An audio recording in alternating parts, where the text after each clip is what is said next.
जी transform को find करने का formula G of C is equal to minus infinity से इन्फिनिटी तक G of N G raised power minus N. ठीक है, G raised power minus N से multiply करना होता है और माइनस इन्फिनिटी से इन्फिनिटी तक जी ऑफ एन और साथ में जी ऑफ एन करना।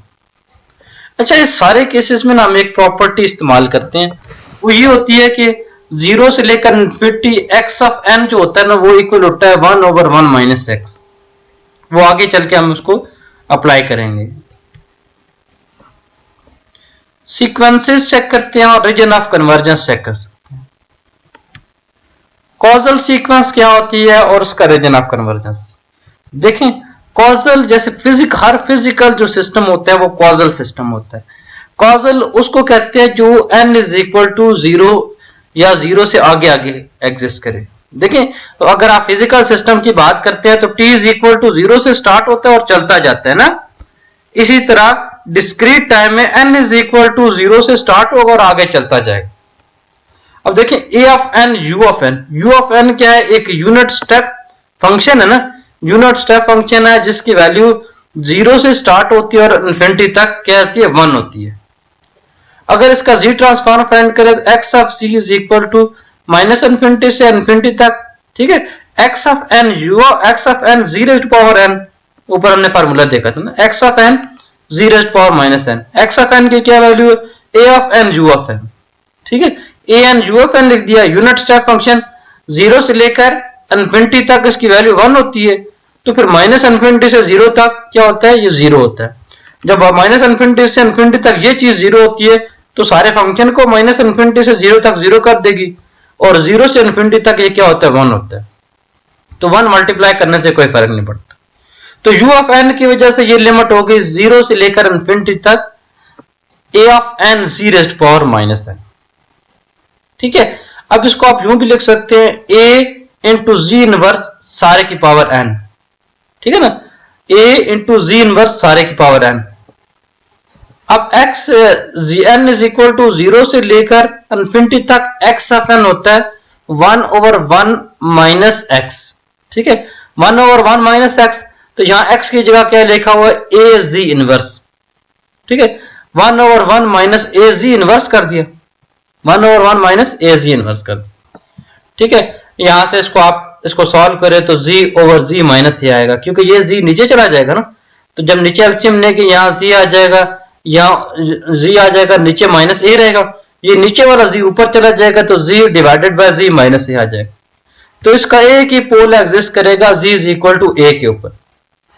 अब ये देखिए राइट हैंडेड सीक्वेंस है ना, राइट हैंडेड सीक्वेंस है या कॉजल सीक्वेंस है।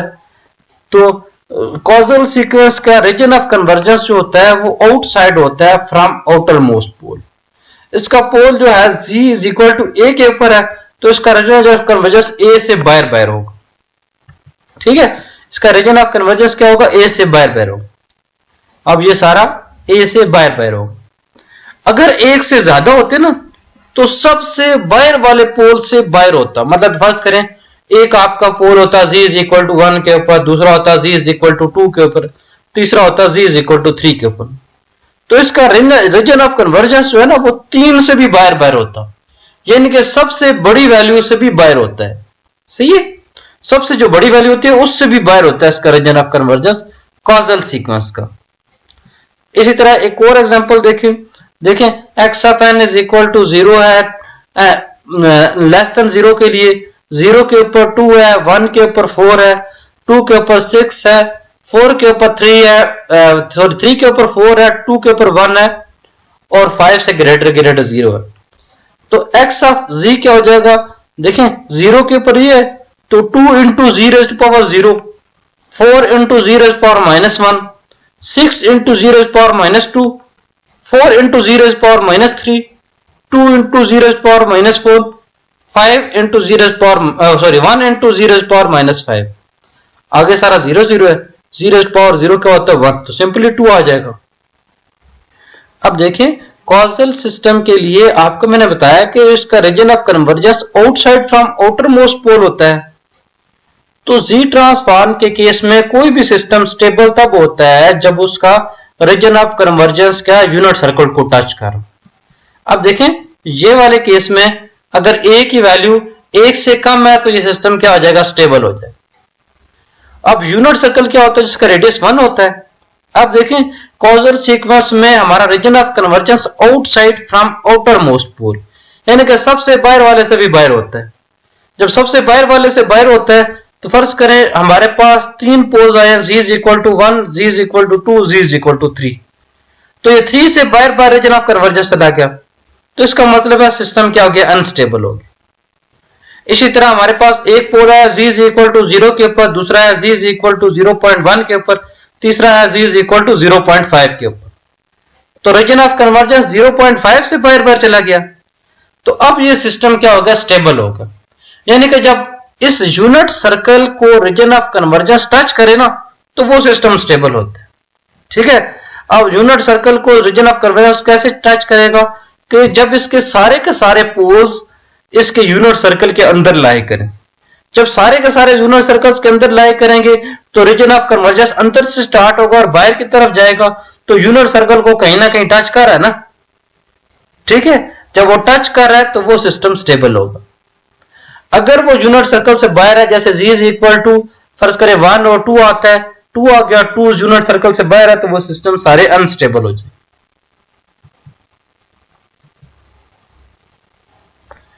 एंटी कॉजल सीक्वेंस और इसका रीजन ऑफ कन्वर्जेंस देखते हैं।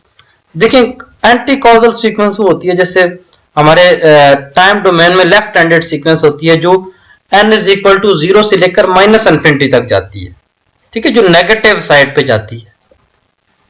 अब नेगेटिव साइड की एक एग्जांपल ली गई है, a of n u raised power -n, यानी कि -n का मतलब क्या है, ये नेगेटिव साइड पे जा रही है। तो नेगेटिव साइड पे जा रही है तो ये एंटी कॉजल सीक्वेंस है, एंटी कॉजल सीक्वेंस है। ठीक है, अब ये -1 क्यों लिखा हुआ है, ये -1 लिखा हुआ है एक डिले के लिए, यानी कि ये एंटी कॉजल तो है लेकिन इसमें एक लेवल का डिले है। ठीक है, इसको सॉल्व करते हैं।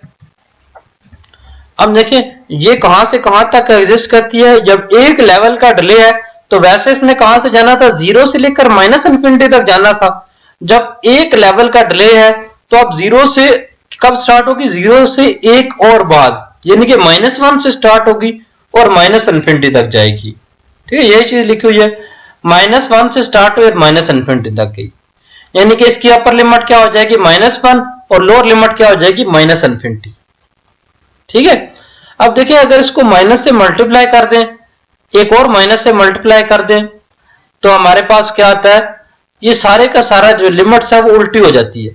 उस तरह भी कर सकते हैं, या हम कोई एक तीसरा वेरिएबल ऐड कर लें, m is equal to -n, तो उस केस में भी सेम हो जाएगा। फिर आपका क्या हो जाएगा, ये वाली लिमिट रिवर्स हो जाएंगे। जब m is equal to -n के तो यहां माइनस आ जाएगा, यहां पॉजिटिव आ जाएगा, तो यहां m इज इक्वल टू 1 से लेकर इन्फिनिटी तक आ जाएगा।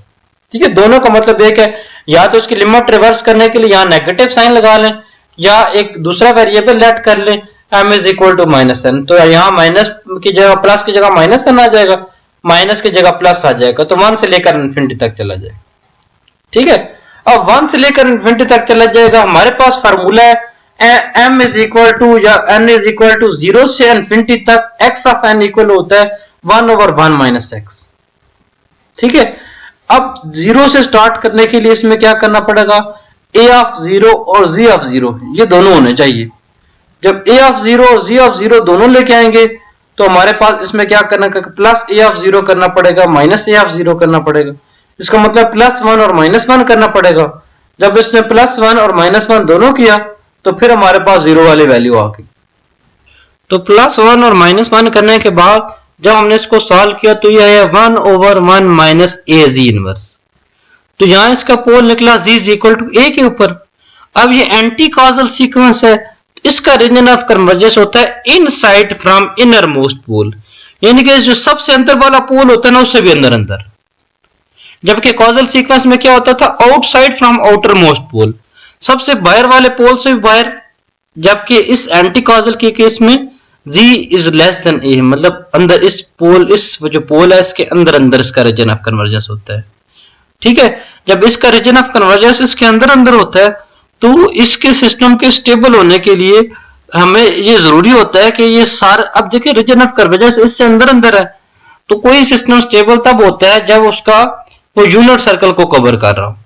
अब यूनिट सर्कल को कवर करने के लिए देखें z is less then a, इसका मतलब यह है कि जब जितना ये बाहर होगा उतना अच्छे तरह से यूनिट सर्कल को कवर करेगा। तो इसके अगर सारे के सारे poles outside from a unit circle हो तो वो सिस्टम क्या होगा, स्टेबल होगा। ठीक है, जबकि कॉजल सिस्टम में क्या था, inside from a unit circle, सारे के सारे पोल्स अगर कॉजल सिस्टम में एक यूनिट सर्कल के अंदर हो तो वो सिस्टम स्टेबल होता है। एंटी कॉजल में सारे के सारे अगर यूनिट सर्कल के बाहर हो तो वो रीजन ऑफ कन्वर्जेंस 1 को क्या कहते हैं, यूनिट सर्कल को कवर करेगा तो सिस्टम स्टेबल होगा।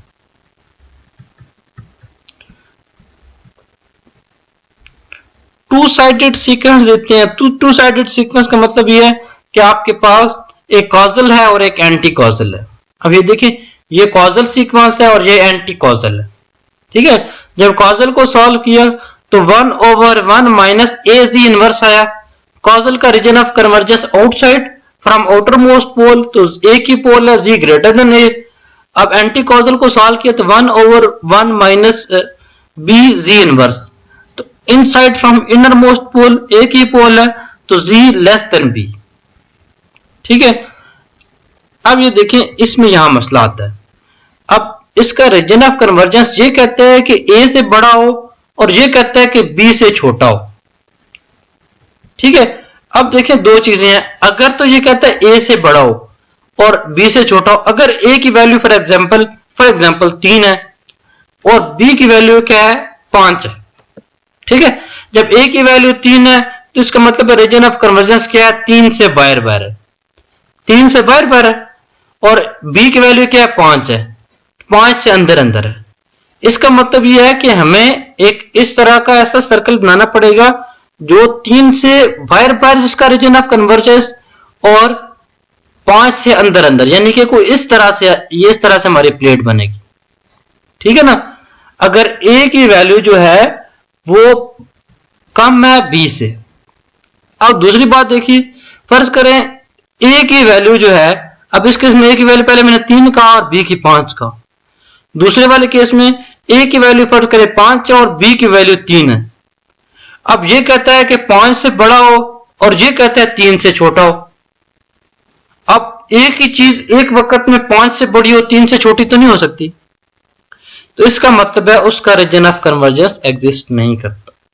ठीक है, यही बात लिखी हुई है नीचे, if A is greater than, if A is less than B, जैसे ए की वैल्यू 3 है और बी की वैल्यू 5 है, 3 से बड़ा होगा और 5 से छोटा होगा, तो फिर रीजन ऑफ कन्वर्जेंस क्या होगा, ए से लेकर बी तक, यानी कि जैसे मैंने आपको एक एग्जांपल से बताया कि 3 से लेकर 5 तक। अब दूसरे केस में जब ए की वैल्यू बड़ी होती है बी से, तो फिर रीजन ऑफ कन्वर्जेंस नहीं आता। तो देखें, एक सिंपल जो A of N unit step function है उसका अगर निकालना चाहें तो यूनिट स्टेप फंक्शन सारा हर जगह 1 1 होता है। इसको दो हिस्सों में कर दिया, 0 से लेकर इन्फिनिटी तक और माइनस इन्फिनिटी से लेकर -1 तक। अब देखें, ये आपकी कॉजल सीक्वेंस है, ये एंटी कॉजल सीक्वेंस है। इसमें ए और बी, जैसे आपने पिछले केस में देखा, यहाँ पे ए और बी दोनों वैल्यू सेम है, यहाँ पे भी ए है, यहाँ पे भी ए है।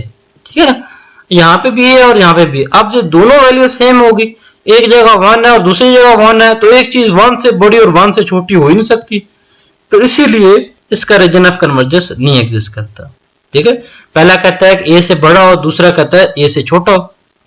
तो जब दोनों ओवरलैप कर रहे हैं तो इसका रीजन ऑफ कन्वर्जेंस नहीं एग्जिस्ट करता, तो इसका मतलब है जी ट्रांसफॉर्म इस केस के लिए नहीं एग्जिस्ट करेगा, इसका रीजन ऑफ कन्वर्जेंस ही एग्जिस्ट नहीं करता।